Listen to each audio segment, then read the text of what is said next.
Elon, hey, welcome back to TED. It's great to have you here. Thanks for having me. So, in the next half hour or so, we're going to spend some time exploring your vision for what an exciting future might look like, which I guess makes the first question a little ironic. Why are you boring? Yeah, I ask myself that frequently. We're trying to dig a hole under LA, and this is to create the beginning of what will hopefully be a 3D network of tunnels to alleviate congestion. So, I mean, right now, I think one of the most soul-destroying things is traffic. It affects people in every part of the world. It takes away so much of your life, and it's horrible. It's particularly horrible in LA. I think you've brought with you the first visualization that's been shown of this. Can I show this? Yeah, absolutely. So this is the first time, we're just to sort of show what we're talking about. So there are a couple of key things that are important in having a 3D tunnel network. First of all, you have to be able to integrate the entrance and exit of the tunnel seamlessly into the fabric of the city. So by having an elevator, sort of a car skate that's on an elevator, you can integrate the entrance and exits to the tunnel network just by using 2 parking spaces. And then the car gets on a skate. There's no speed limit here, so we're designing this to be able to operate at 200 kilometers an hour, or about 200 kilometers an hour, or about 130 miles per hour. So you should be able to get from, say, Westwood to LAX in 6 minutes, 5-6 minutes. So possibly initially done as like on a sort of toll road type basis. Yeah. Which I guess alleviates some traffic from the surface streets as well. So I don't know if people noticed it in the video, but there's no real limit to how many levels of tunnel you can have. So you can go much further deep than you can go up. The deepest mines are much deeper than the tallest buildings are tall. So you can alleviate any arbitrary level of urban congestion with the 3D tunnel network. This is a very important point. So a key rebuttal to the tunnels is that if you add one layer of tunnels, then that will simply alleviate congestion. It'll get used up, and then you'll be back where you started, back with congestion. But you can go to any arbitrary number of tunnels, any number of levels. But people assume traditionally it's incredibly expensive to dig, and that would block this idea. Yeah. Well, they're right. To give you an example, the LA subway extension, which is, I think it's a 2.5-mile extension that was just completed for $2 billion. So it's roughly $1 billion a mile to do the subway extension in LA. And this is not the highest utility subway in the world. It's quite difficult to dig tunnels normally. I think we need to have at least a 10-fold improvement in the cost per mile of tunneling. And how could you achieve that? I guess, actually, if you just do 2 things, you can get to approximately an order of magnitude improvement, and I think you can go beyond that. So the first thing to do is to cut the tunnel diameter by a factor of 2 or more. So a single road lane tunnel would, according to regulations, has to be 26 feet, maybe 28 feet in diameter to allow for crashes and emergency vehicles and sufficient ventilation for combustion engine cars. But if you shrink that diameter to what we're attempting, which is 12 feet, which is plenty to get an electric skate through, you drop the diameter by a factor of 2 and the cross-sectional area by a factor of 4. So, and the tunneling cost scales with the cross-sectional area. So that's roughly a half order of magnitude improvement right there. Then tunneling machines currently tunnel for half the time, then they stop, and then the rest of the time is putting in reinforcements for the tunnel wall. So if you design the machine instead to do continuous tunneling and reinforcing, that'll give you a factor of 2 improvement. Combine that and it's a factor of 8. Also, these machines are far from being at their power or thermal limit. So you can jack up the power to the machine substantially.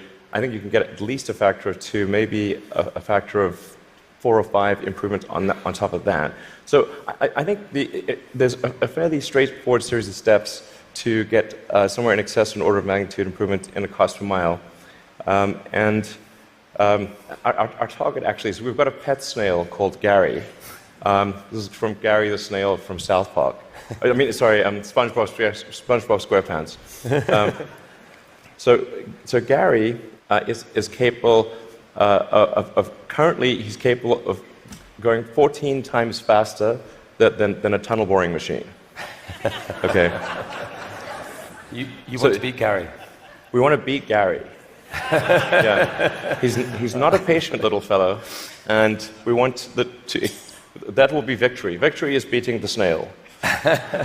But a lot of people dreaming about future cities, they imagine that actually the solution is sort of flying cars, drones, etc. You go above ground.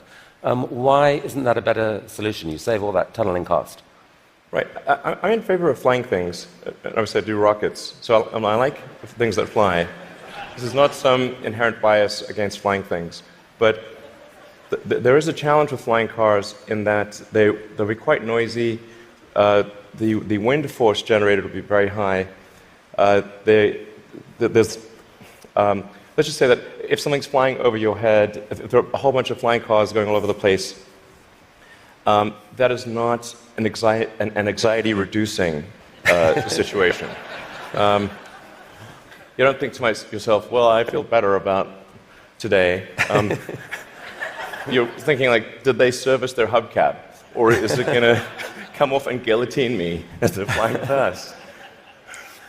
And so you've got this vision then, future cities with these rich 3D networks of tunnels underneath. Is there a tie-in here with Hyperloop? Could you apply these tunnels to use for this Hyperloop idea you released a few years ago? Yeah, so we've been sort of puttering around with the Hyperloop stuff for a while. We built a Hyperloop test track adjacent to SpaceX just for a student competition to encourage innovative ideas in transport. It actually ends up being the biggest vacuum chamber in the world after the Large Hadron Collider by volume. It was sort of quite fun to do that, but it was kind of a hobby thing. And then we think we might. So we developed a little pusher car to push the student pods, but we're going to try seeing how fast we can make the pusher go if it's not pushing something. Huh. So, I mean, like, sort of cautiously optimistic we'll be able to be faster than the world's fastest bullet train, even in a 0.8 mile stretch. Whoa. Good brakes. Yeah. I mean, it's either going to smash into tiny pieces or.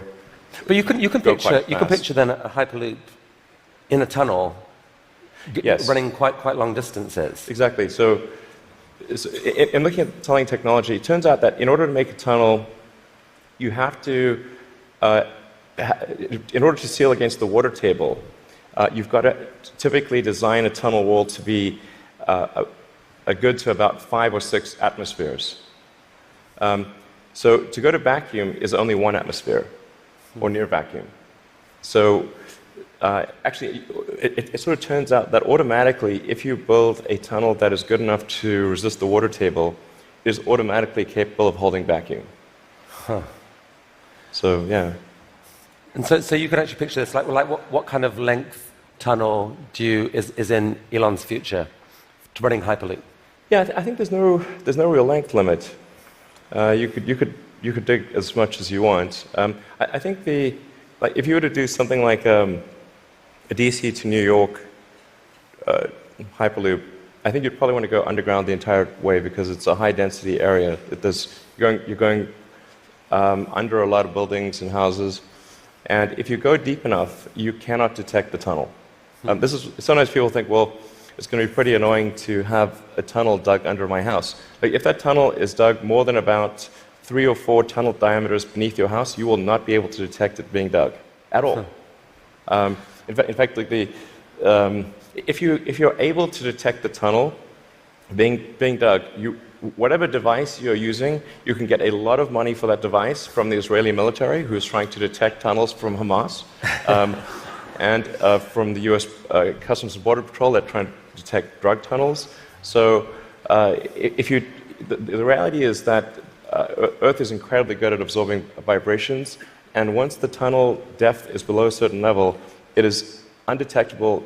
Maybe if you have a very sensitive seismic instrument, you might be able to detect it. So you've started a new company to do this called The Boring Company. Very nice, very funny. But what's funny about that? How much of your time is this? It's maybe 2 or 3%. You've called it a hobby. This is what an Elon Musk hobby looks like. I mean, it really is. Like, we actually, this is basically interns and people doing it part-time. So this is, we bought, some second-hand machinery, and it's kind of puttering along, but it's making good progress. So an even bigger part of your time is being spent on electrifying cars and transport through Tesla.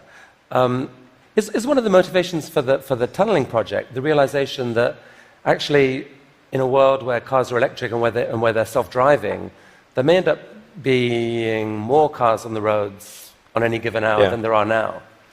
Yeah, exactly. A lot of people think that when you make cars autonomous, that they'll be able to go faster and that will alleviate congestion. And to some degree, that will be true. But once you have shared autonomy where it's much cheaper to go by car, and you can go point to point, the affordability of going in a car will be better than that of a bus. Like, it will cost less than a bus ticket. So the amount of driving that will occur will be much greater with shared autonomy, and actually traffic will get far worse. I mean, you started Tesla with the goal of persuading the world that electrification was the future of cars. Yeah. And a few years ago, people were laughing at you. Now, not so much. I mean... Okay. Well, I mean, isn't it... I don't know. But isn't it true that pretty much every auto manufacturer has announced serious electrification plans for the short to medium term future? Yeah. I think almost every automaker has some electric vehicle program. They vary in seriousness. Some are very serious about transitioning entirely to electric, and some are just dabbling in it. And some, amazingly, are still pursuing fuel cells, but I think that won't last much longer. But isn't there a sense, though, Elon, where you could now just declare victory and say, we did it, let the world electrify, and you go on and focus on other stuff? Yeah. I intend to stay with Tesla as far into the future as I can imagine. And there are a lot of exciting things that we have coming. We've got, obviously, the Model 3 that's coming soon.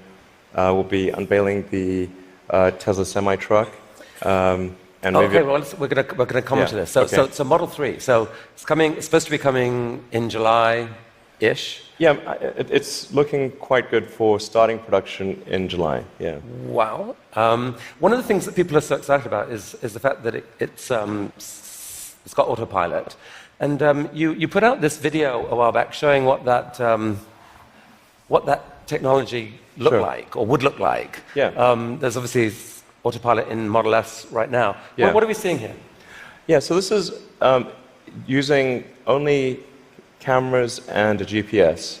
So there's no LiDAR or radar being used here. This is just using passive optical, which is essentially what a person uses. The whole road system is meant to be navigated with passive optical or cameras. And so once you solve cameras or vision, then autonomy is solved. If you don't solve vision, it's not solved. So that's why our focus is so heavily on having a vision neural net that's very effective for road conditions. Right. Many other people are going the LiDAR route. You want cameras plus radar is most of it. You can absolutely be superhuman with just cameras. Like, you could probably do 10 times better than humans with just cameras. So the new cars being sold right now have eight cameras in them. That they can't yet do what that showed. When will they be able to? I think we're still on track for being able to go cross-country from LA to New York by the end of the year, fully autonomous. Okay, so a car, by the end of the year, you're saying someone's going to sit in a Tesla without touching the steering wheel, tap in New York, off it goes, won't have to ever touch the wheel by the end of 2017? Yeah, essentially November or December of this year, we should be able to go from, all the way from a parking lot in California to a parking lot in New York, no controls touched at any point during the entire journey. And amazing. But part of that is possible because you've already got a fleet of Teslas driving all these roads. You're accumulating a huge amount of data of that national road system. Yes. The thing that will be interesting is that I'm actually fairly confident it will be able to do that route even if you change the route dynamically. So like it's fairly easy, or if you say I'm going to be really good at one specific route, that's one thing, but it should be able to go, really be very good, certainly once you enter a highway, to go anywhere on the highway system in a given country. So it's not sort of limited to LA, New York. We could change it and make it Seattle, Florida, that day, or in real time. So you were going from LA to New York, now go from LA to Toronto. So leaving aside regulation for a second, in terms of the technology alone, the time when someone will be able to buy one of your cars and literally just take their hands off the wheel and go to sleep and wake up and find that they've arrived, how far away is that to do that safely? I think that's about 2 years. So the real trick of it is not, how do you make it work, say 99.9% of the time? Because if a car crashes, say 1 in 1,000 times, then you're probably still not going to be comfortable falling asleep. That's, you shouldn't be, certainly. But by the same time, it's never going to be perfect. No system is going to be perfect. But if you say it's perhaps, the car is unlikely to crash in 100 lifetimes or 1,000 lifetimes, then people are like, okay, wow, if I would live 1,000 lives, I would still most likely never experience a crash, then that's probably okay.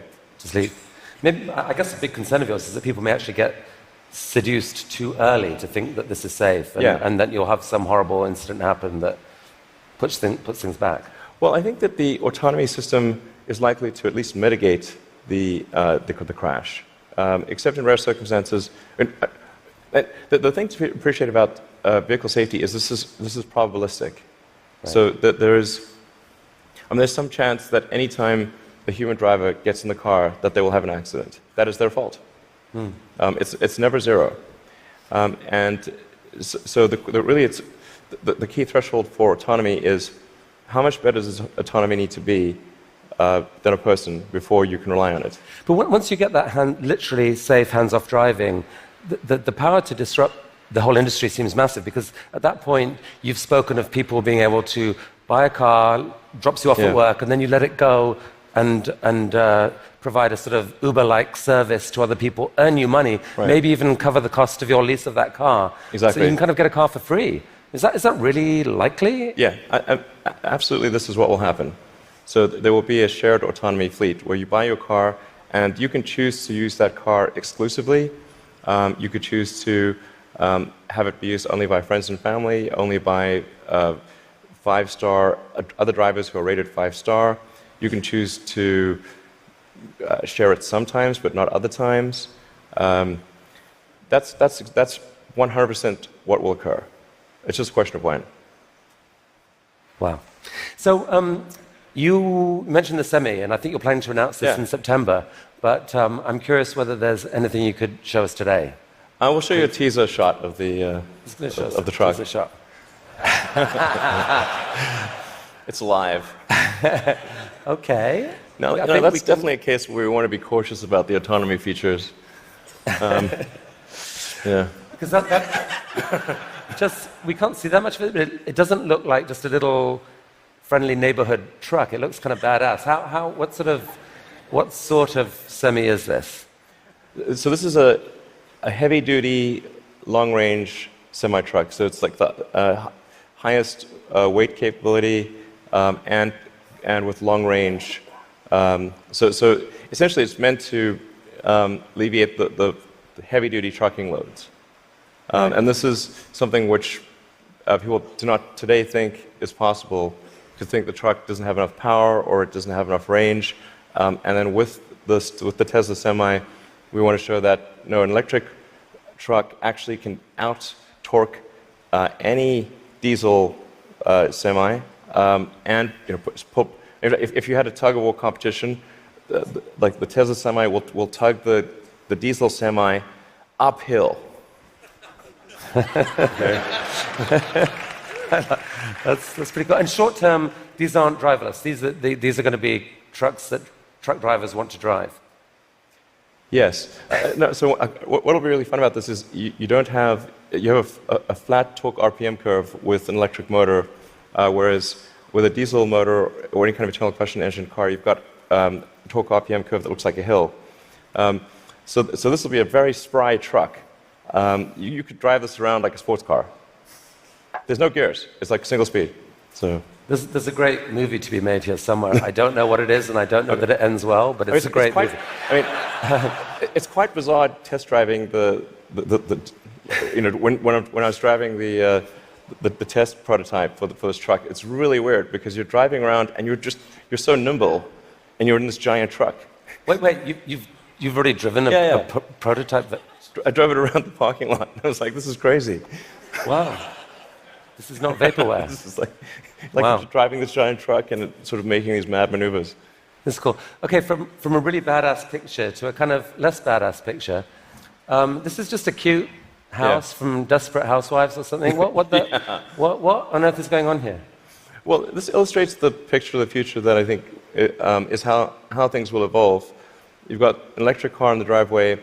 If you look in between the electric car and the house, there are actually 3 power walls stacked up against the side of the house, and then that house roof is a solar roof. So that's an actual solar glass roof. Okay, so that's a picture of a real. Admittedly, it's a real fake house. That's a real fake house. So these roof tiles, some of them have in them basically solar power, the ability to. Yeah, so the solar glass tiles where you can adjust the texture and the color at a very fine-grained level, and then there's sort of micro-louvers in the glass, such that when you're looking at the roof from street level or close to street level, all the tiles look the same whether there is a solar panel behind it or a solar cell behind it or not. So you have an even color from the ground level. If you were to look at it from a helicopter, you would be actually able to look through and see that some of the glass tiles have a solar cell behind them and some do not. Right. You put them in the ones that are likely to see a lot of sun. Yes. And that makes these roofs super affordable, right? They're not that much more expensive than just tiling the roof. Yeah. We're very confident that the cost of the roof plus the cost of electricity, that a solar glass roof will be less than the cost of a normal roof plus the cost of electricity. So in other words, this will be economically a no-brainer. We think it will look great, and it will last. I mean, we thought about like having the warranty be infinity, but then people thought, well, that might sound like we were just talking rubbish. But actually, this is toughened glass. Like well after the house has collapsed, and there's nothing there, the roof the glass tiles will still be there. Okay, so I think you're rolling. I mean, this is cool. So you're rolling this out in a couple weeks' time, I think, with four different roofing types. Yeah, we're starting off with two initially, and then the second 2 will be introduced early next year. And what's the scale of ambition here? How many houses do you believe could end up having this type of roofing?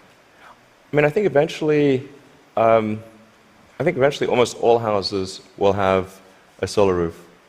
Now the thing is to consider the time scale here to be probably on the order of 40 or 50 years. So on average, a roof is replaced every 20 to 25 years. So, but you don't start replacing all roofs immediately.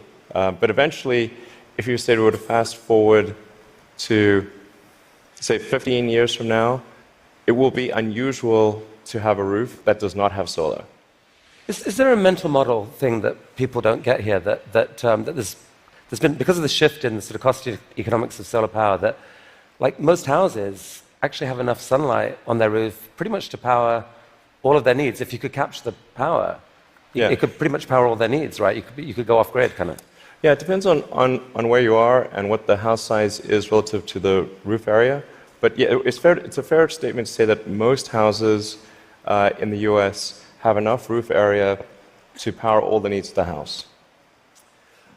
Okay, so the key to the economics of the cars, the semi, these houses is the falling price of lithium-ion batteries, which you've made a huge bet on as Tesla. In many ways, that's almost the core competency. And you've decided that to really own that competency, you just have to build the world's largest manufacturing plant and kind of double the world's supply of lithium-ion batteries. Yeah. With this guy. What is this? Yeah, so that's the Gigafactory. The progress so far in the Gigafactory.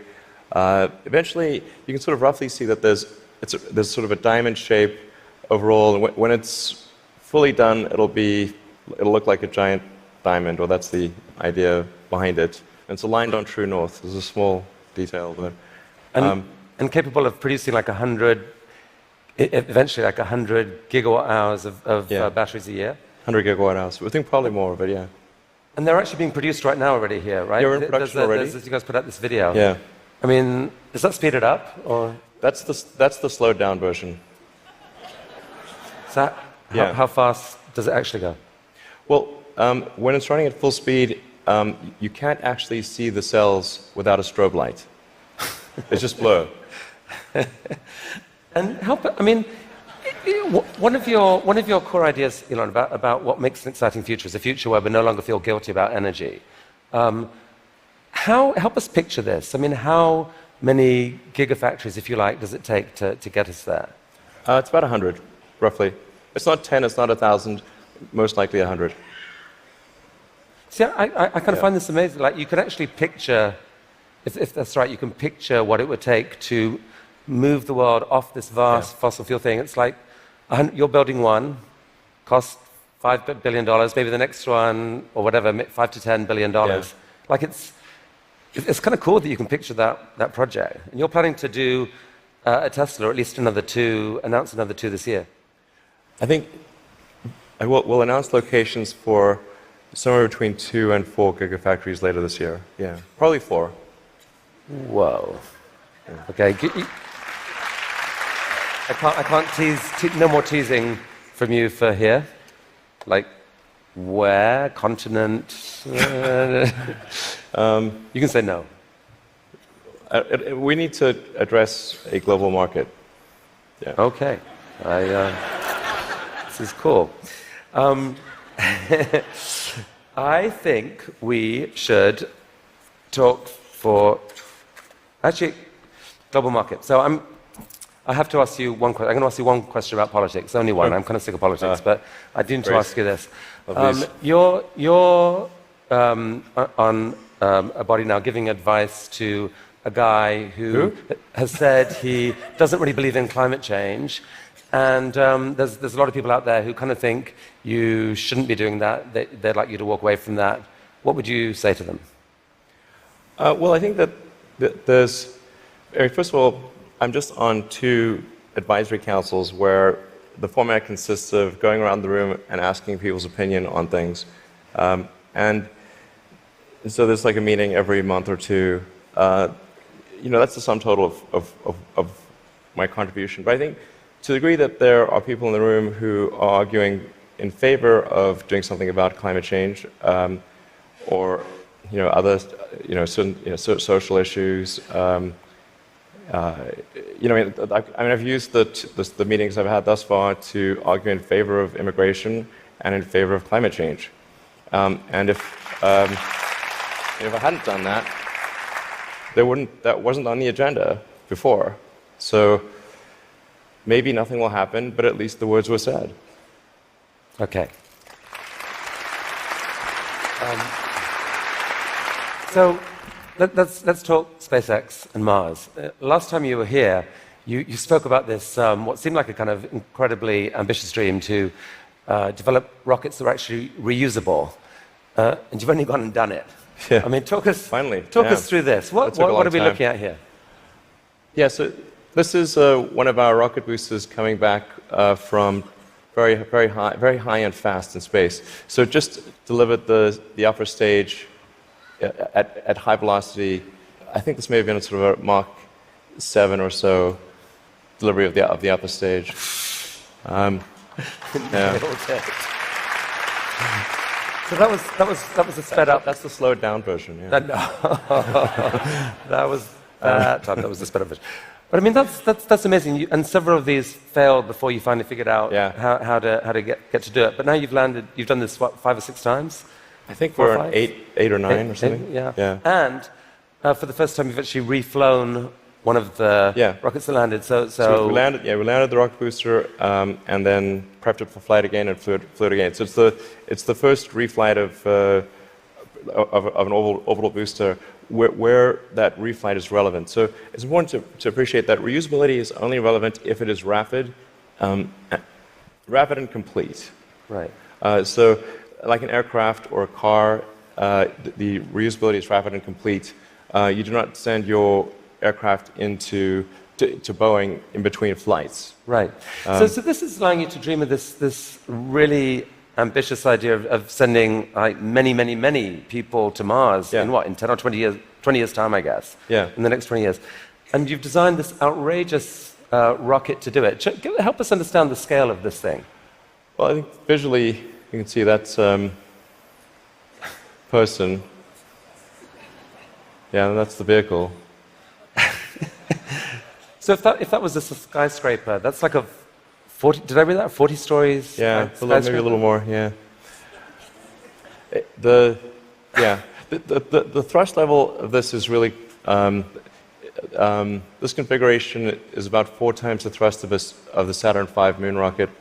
4 times the thrust of the biggest rocket humanity ever created before.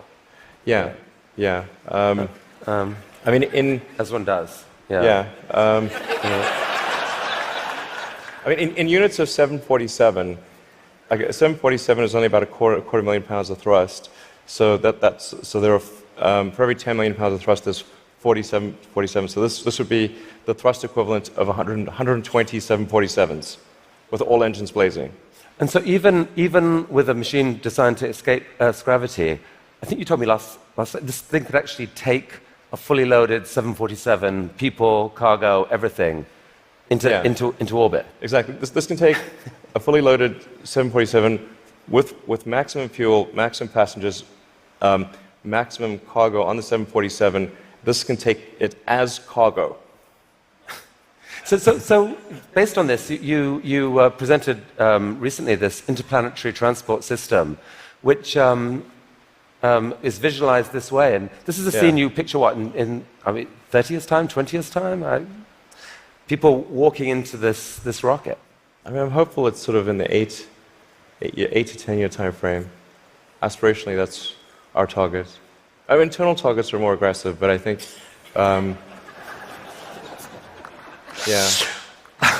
Okay.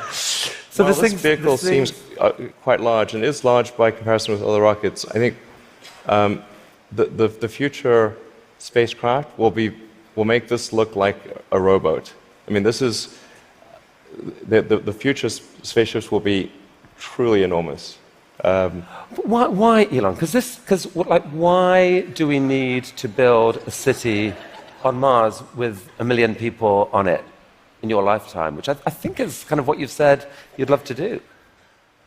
Yeah, I think it's important to have a future that is inspiring and appealing. I mean, I just think that there have to be reasons that you get up in the morning and you want to live.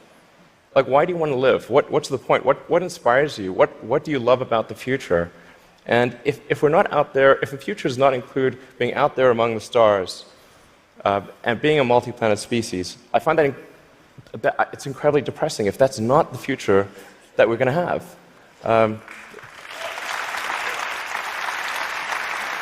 People want to position this as an either-or, that there are so many desperate things happening on the planet now, from climate to poverty to, you pick your issue. And this feels like a distraction. You shouldn't be thinking about this. You should be solving what's here and now. And to be fair, you've done a fair old bit to actually do that with your work on sustainable energy. But why not just do that? Well, I think there's. I look at the future from a standpoint of the probabilities. It's like a branching stream of probabilities. And there are actions that we can take that affect those probabilities, or that accelerate one thing or slow down another thing, introduce something new to the probability stream. Sustainable energy will happen no matter what. If there was no Tesla never existed, it would have to happen out of necessity. It's tautological. If you don't have sustainable energy, it means you have unsustainable energy. Eventually, you'll run out, and the laws of economics will drive civilization towards sustainable energy inevitably. The fundamental value of a company like Tesla is the degree to which it accelerates the advent of sustainable energy faster than it would otherwise occur. So when I think what is the fundamental good of a company like Tesla, I would say hopefully it does. If it accelerated that by a decade, potentially more than a decade, that would be quite a good thing to occur. That's what I consider to be the fundamental sort of aspirational good of Tesla. Then there's becoming a multi-planet species and spacefaring civilization. This is not inevitable. It's very important to appreciate this is not inevitable. The sustainable energy future, I think, is largely inevitable, but being a spacefaring civilization is definitely not inevitable. If you look at the progress in space, in 1969 we were able to send somebody to the moon. 1969. Then we had the space shuttle. The space shuttle could only take people to low Earth orbit. Then the space shuttle retired, and the United States could take no one to orbit. So that's the trend. The trend is down to nothing. This is not. People are mistaken when they think that technology just automatically improves. It does not automatically improve. It only improves if a lot of people work very hard to make it better. And actually, it will, I think, by itself degrade, actually. I mean, you look at great civilizations like ancient Egypt, and they were able to make the pyramids, and they forgot how to do that. And the Romans, they built these incredible aqueducts. They forgot how to do it. It almost seems, listening to you and look at the different things you've done, that you've got this unique double motivation on everything that I find so interesting. Which is one is this desire to work for humanity's long-term good. The other is this desire to do something exciting, and it's often. It feels like you feel like you need the one to drive the other. With Tesla, you want to have sustainable energy, so you make these super sexy, exciting cars to do it. Solar energy, we need to get there, so we need to make these beautiful roofs. We haven't even spoken about your newest thing, which we don't have time to do, but you want to save humanity from bad AI, and so you're going to create this really cool brain-machine interface to give us all infinite memory and telepathy and so forth. And on Mars, it feels like what you're saying is, yeah, we need to save humanity and have a backup plan, but also we need to inspire humanity, and this is a way to inspire. I think the value of beauty and inspiration is very much underrated, no question. But I want to be clear. I'm not trying to be anyone's savior. That is not the. I'm just trying to think about the future and not be sad. Beautiful statement. I think everyone here would agree that it is not. None of this is going to happen inevitably. The fact that in your mind you dream this stuff, you dream stuff that no one else would dare dream, or no one else would be capable of dreaming at the level of complexity that you do. The fact that you do that, Elon Musk, is a really remarkable thing. Thank you for helping us all to dream a bit bigger. You'll tell me if it ever starts getting genuinely insane, right? Thank you. That was really, really fantastic. That was really fantastic. Thanks, guys. Thank you.